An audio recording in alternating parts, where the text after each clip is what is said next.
760, I would start by saying this. There's always more to a story. There's always more to a story. If you take this on its face, then go listen to the flagship. Because Mike Shildt didn't just retire. Okay? He retired. And if you're watching me on YouTube, I'm saying it in quotations. But Mike Shildt didn't just retire. That's not the end of the story. That's not hook, line, sinker stuff, right? We're not wiping our hands of that. We spend too much time on this team. They have too many resources in place. This is big boy professional sports. Now, I'm not telling you that Mike Shildt was forced out. I'm not saying that it was anyone's decision other than Mike's. But Mike Shildt, a 57-year-old baseball lifer, didn't just decide today to retire. Okay? There's a reason why there was silence last week with the organization. This has obviously been in play for a period of time. But Mike Shildt didn't just retire. It's not just because, hey, I've had a great career and I'm going to kick my feet up. And yeah, I spent the last 35 years in professional baseball, and I just feel like now is the time to retire. I'm sorry. Like, there's more to the story than that. And that's why we're going to hear from Kevin Acee coming up at 2:30. Now, I heard some of Kevin earlier. I read what he wrote. And I'm not telling you that Mike Shildt didn't make this decision. I think ultimately Mike Shildt made this decision. But think about the way these two seasons have played out. Okay, just think about it. Take a step back for a second on these last two seasons. Good regular seasons.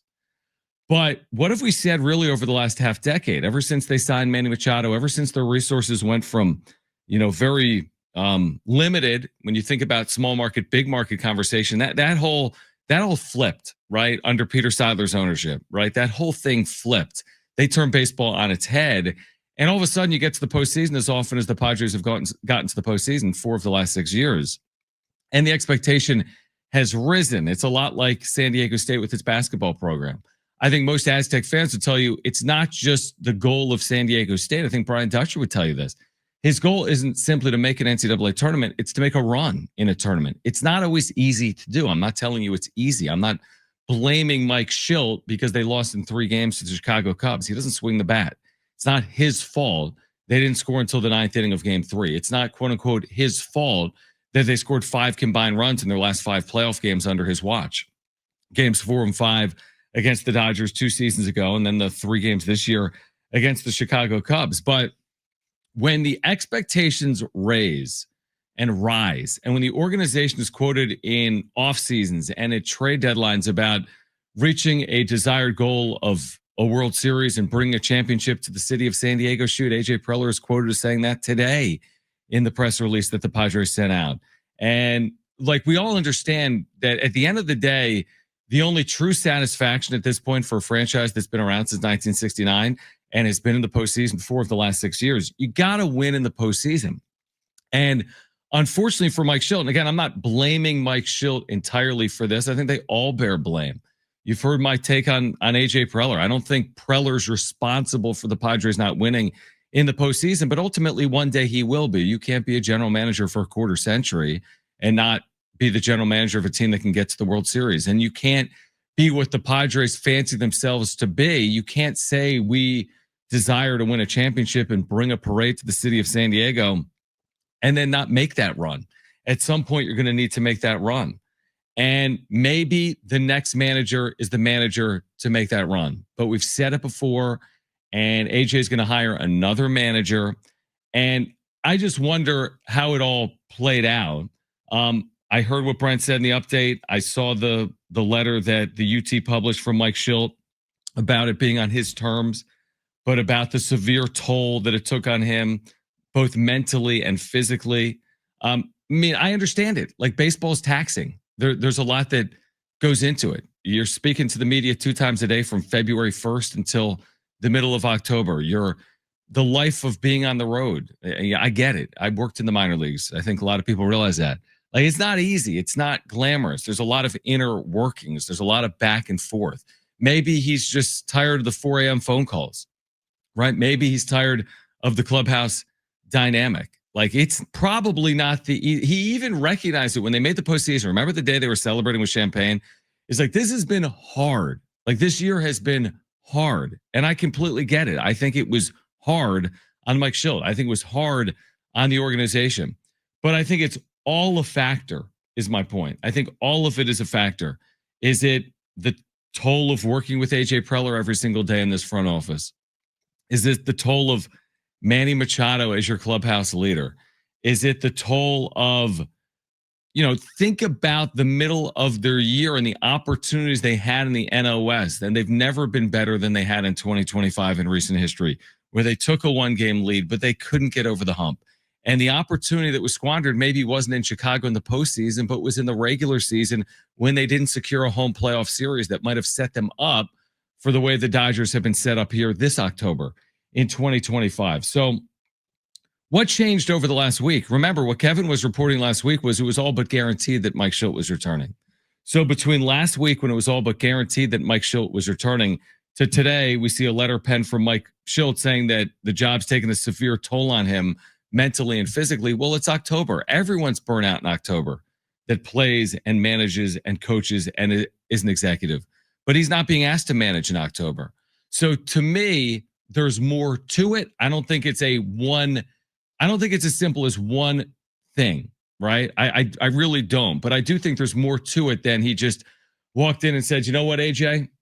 I've had a great career in baseball, and this is the last day I'm ever going to work in the sport. I don't buy it. I think Mike Shildt works again in professional baseball, whether it's in a front office or as a manager. I do not think he has worked his final day in professional baseball. And I think most would be naive to believe that he has worked his final day in professional baseball. What do you got, Brett?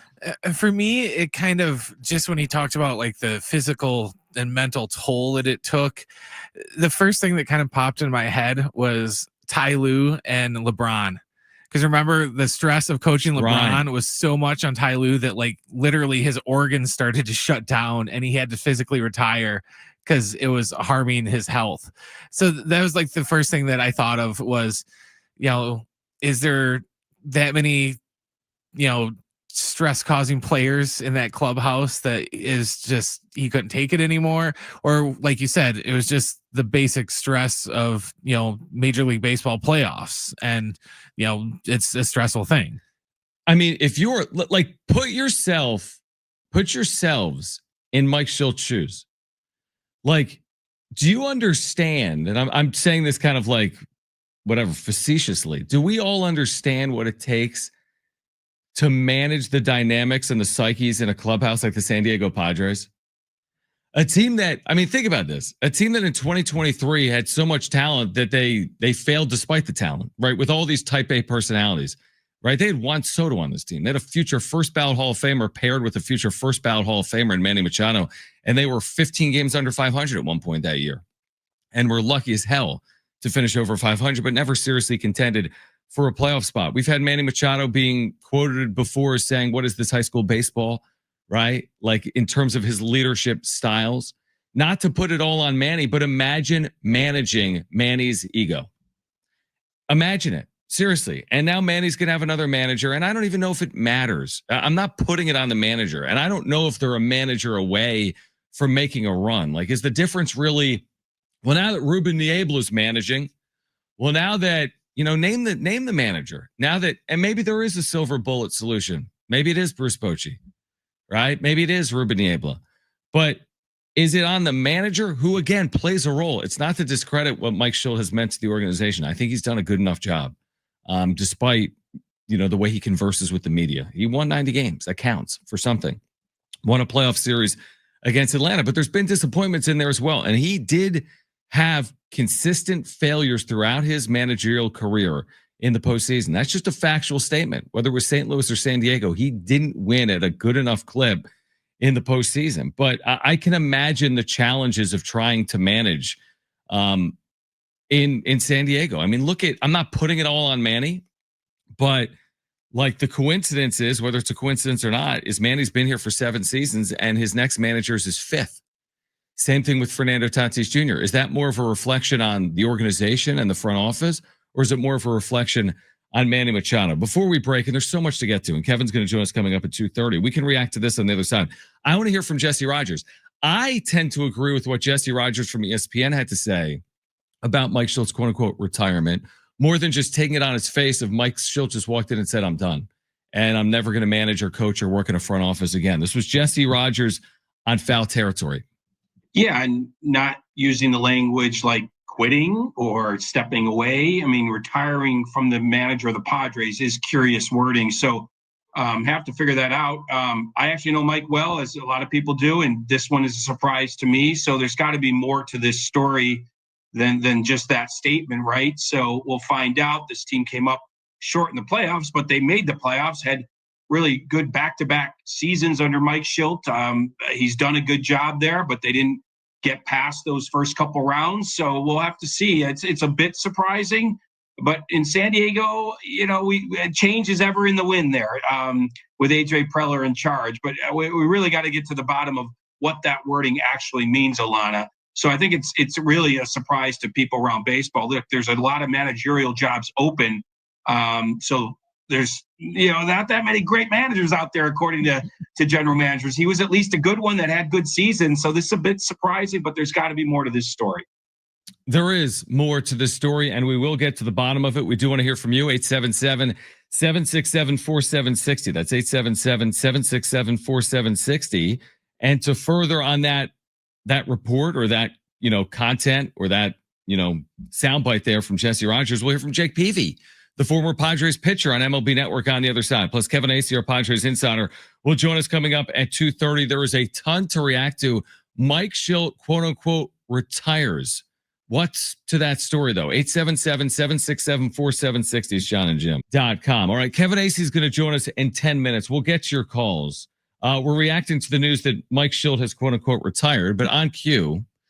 So listen, I'm not going to tell you, I'm not going to sit here and lie to you and say I know the inner workings of the Padres front office and I was privy to these conversations. I mean, nobody was, right? This might be a Mike Shildt, John Seidler, AJ Preller, a few others that were intimately involved in how this played out. But Dennis Lin just published an article in The Athletic, and Mike Shildt texted Dennis Lin, and in that text is this sentence: looking forward to what's next and just want to teach the game. So the retirement has only lasted like an hour so far. And Mike Shildt told Dennis Lin that he's looking forward to what's next and wants to teach the game.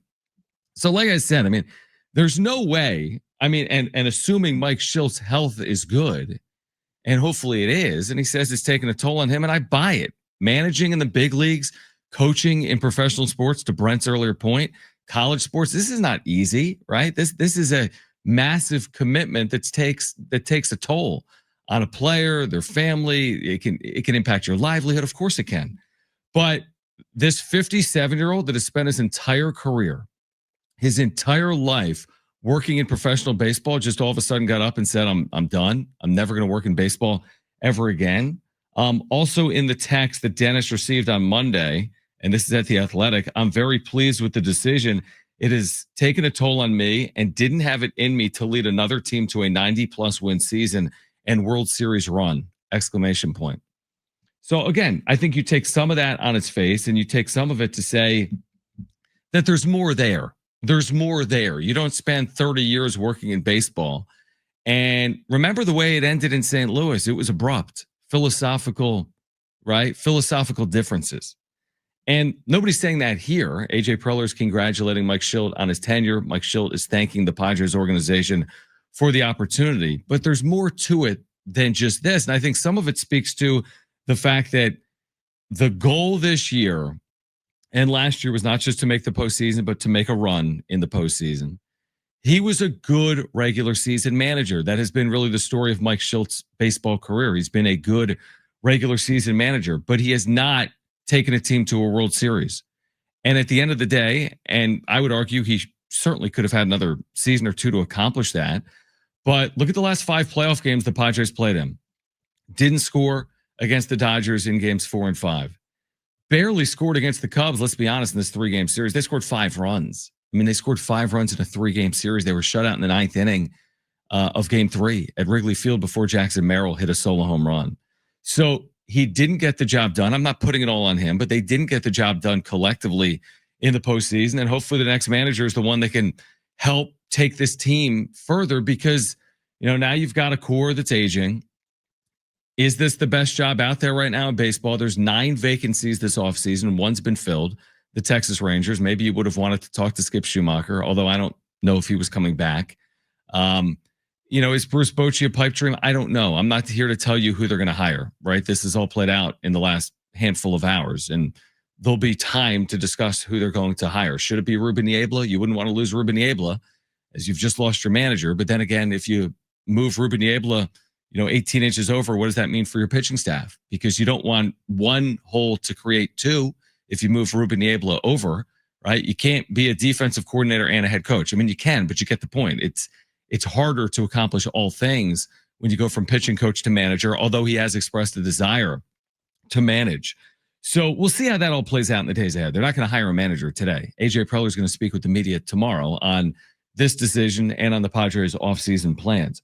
But there's a lot to get to, and we'll do it with Kevin. I do want to hear from Jake Peavy and Steve Phillips, because again, this led me down the path that he didn't just walk in and decide to retire. I think there's more to it. Jake Peavy literally works in the Padres front office. But listen to this on MLB Network. It includes commentary from Steve Phillips and Jake Peavy. General thoughts on this happening? Yeah, surprised by it, because what I saw him do is take a team that felt like they were sort of afloat over the last 2 years and galvanize them and bring them together. Absolutely. They played some really good baseball. And look, they had some injuries down the stretch. Obviously, they lost Jason Adam and Laureano in the postseason, hurt them a little bit.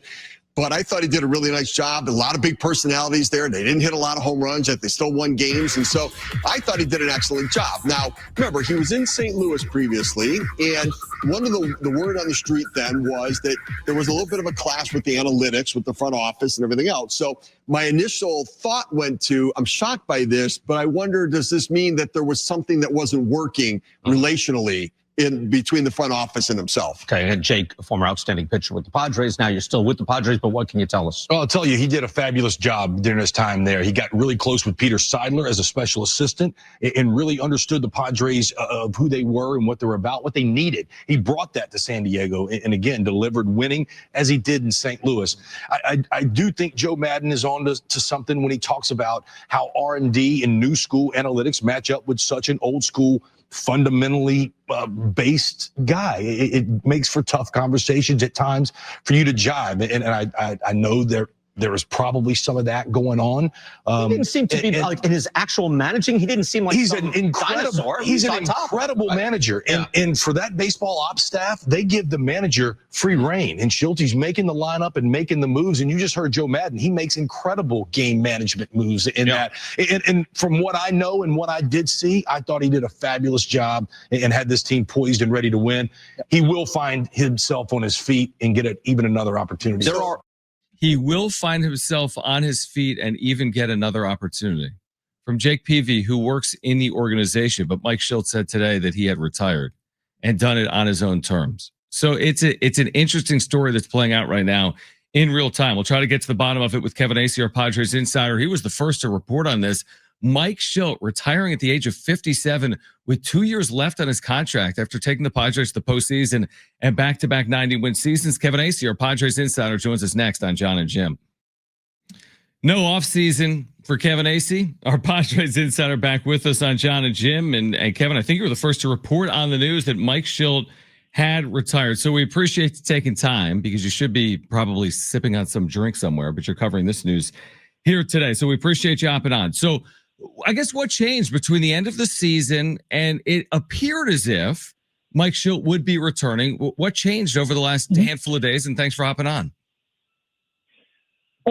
Listen, I believe it's absolutely true that Mike, needed to step away, that Mike made the decision for his health, ultimately, that's what needed to happen.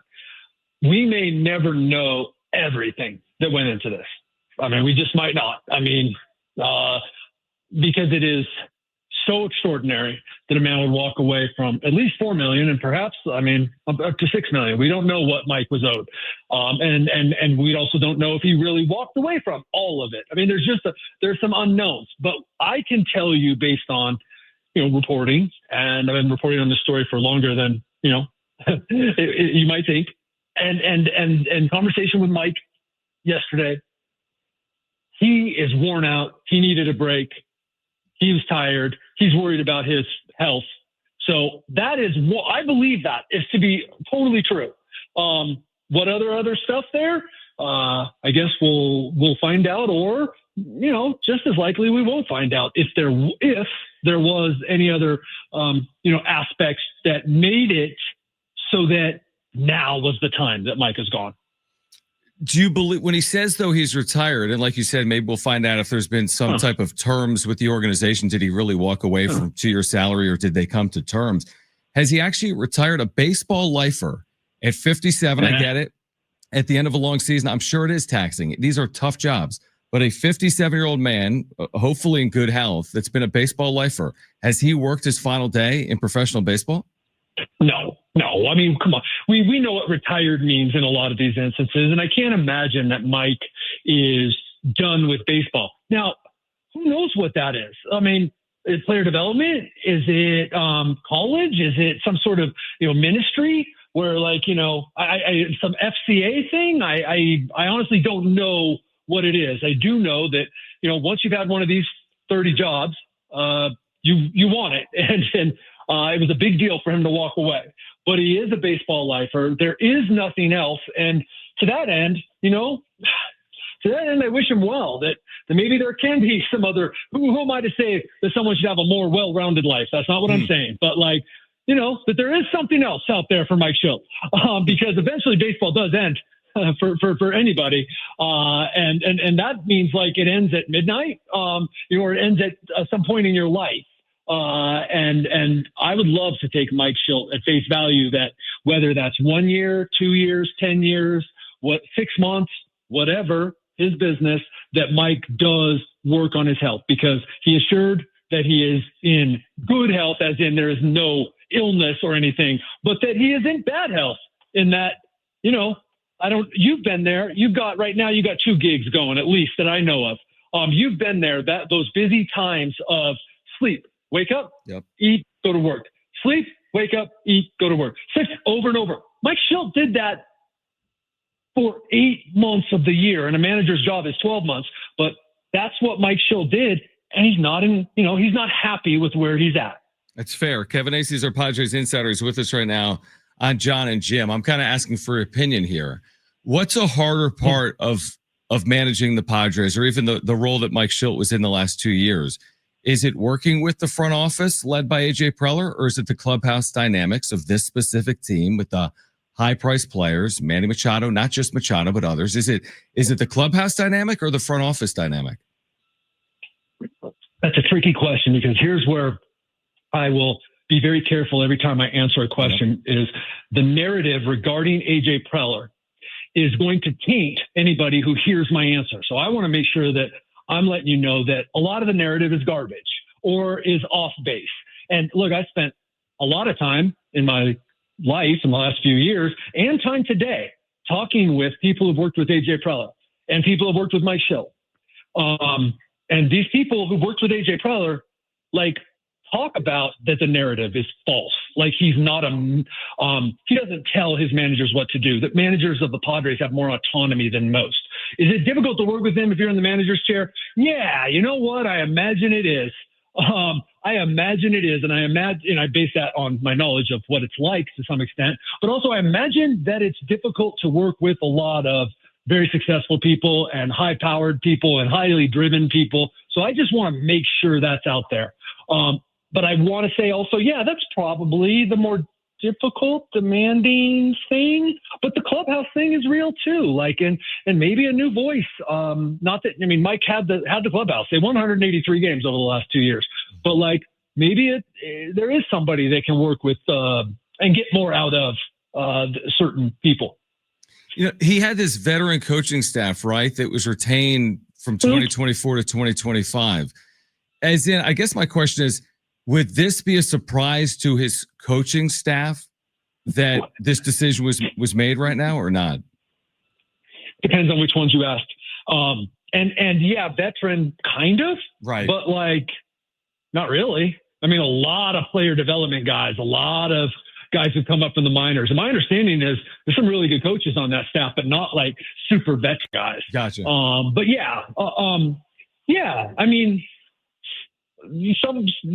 Some were caught by surprise today, and actually all were caught by surprise to some extent today. Yes. But Mike is also, and I would take him at face value here, and they're, am I going to betray a lot of stuff here? But I think that you can believe Mike when he said that he was thinking about this during the season. I also think you can believe, and look, I was around it, and I've talked to other people who were around it. It's not like you got less out of Mike Shildt once he started thinking about this. Like, he was all in. But like, this is whatever prompted it to happen now. I 100% believe this is something Mike Shildt was thinking about in September and perhaps earlier. Kevin Acee is our Padres insider. So just taking it back to the Padres and the impact on the team and the clubhouse and where they go from here.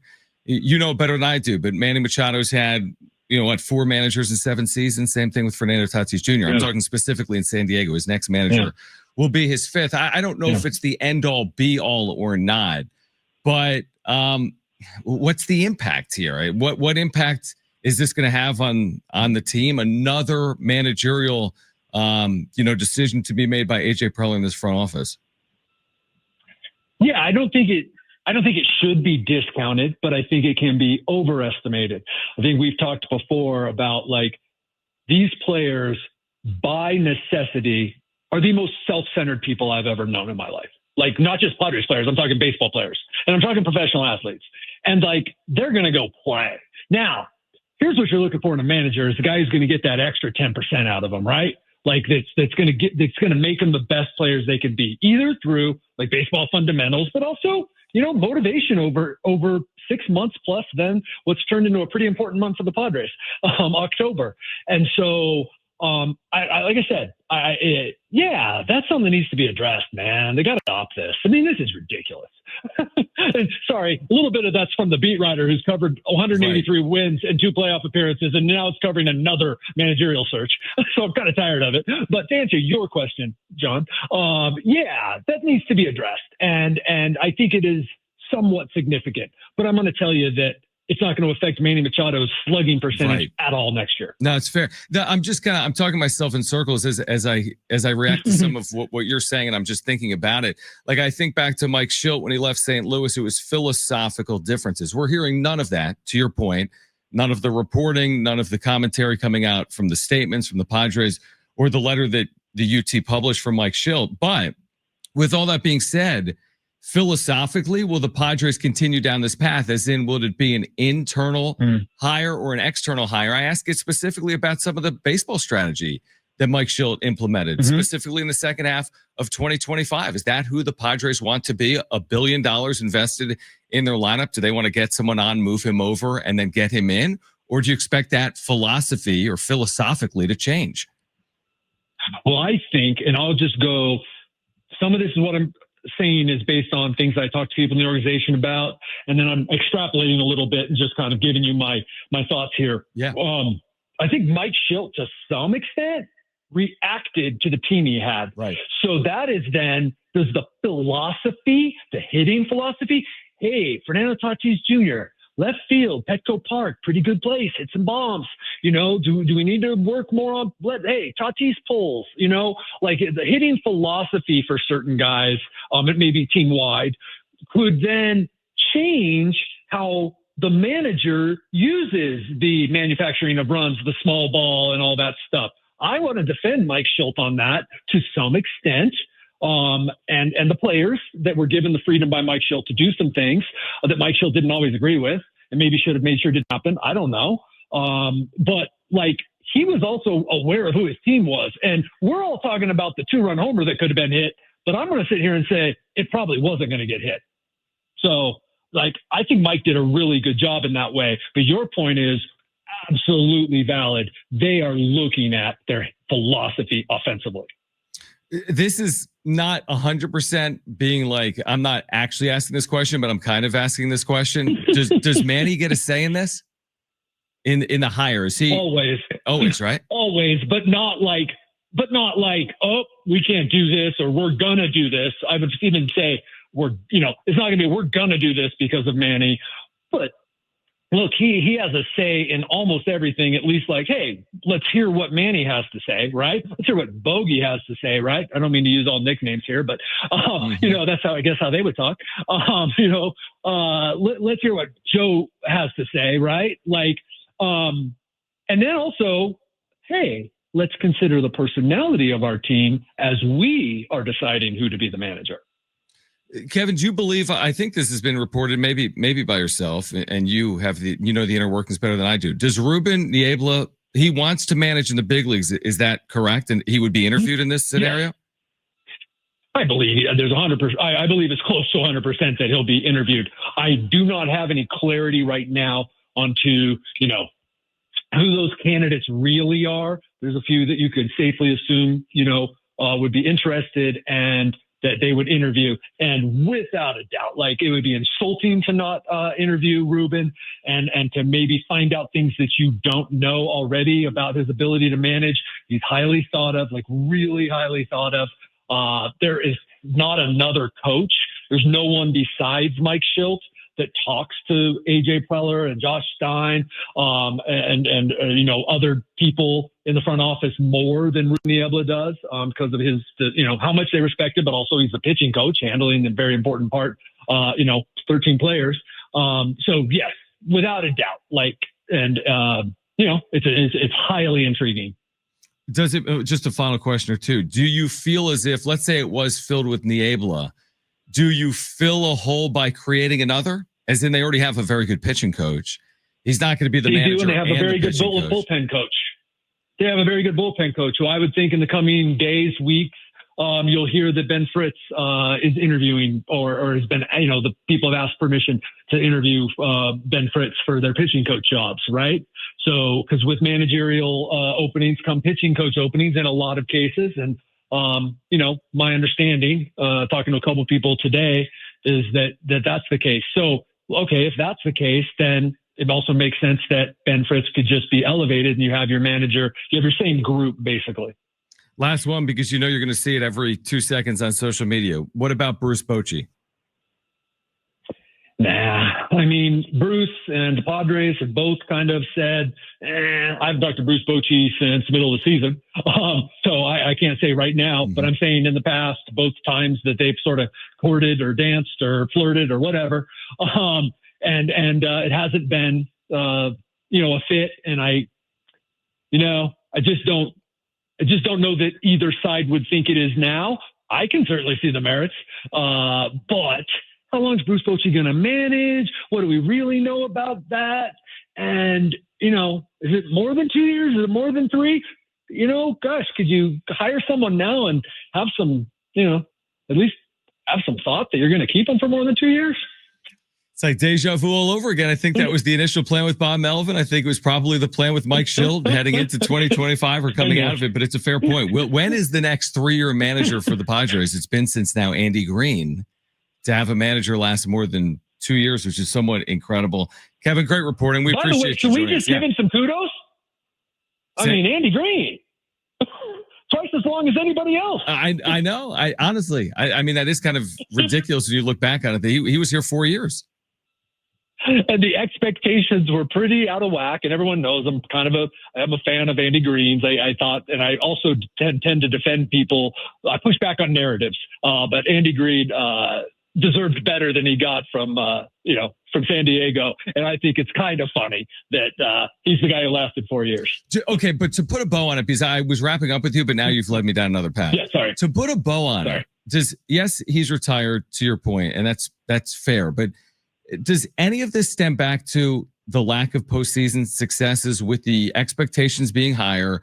You don't score the last 2 games against LA. I'm not putting it on Mike Shildt. There's so much more in it. You scored 5 runs against the Cubs. Again, it's not his fault they lost game 3. But failing to get where the organization has publicly stated they wanted to get, right, bring a World Series championship to the city of San Diego. Does this have anything to do with falling short when it matters most? I don't believe that the retirement of Mike Shildt has anything to do with that at all. I don't. No, if that was going to be put somewhere, and I'm not saying that'd be fairly at all, then, probably be put on AJ Preller, right? I mean, what did Mike Shildt do?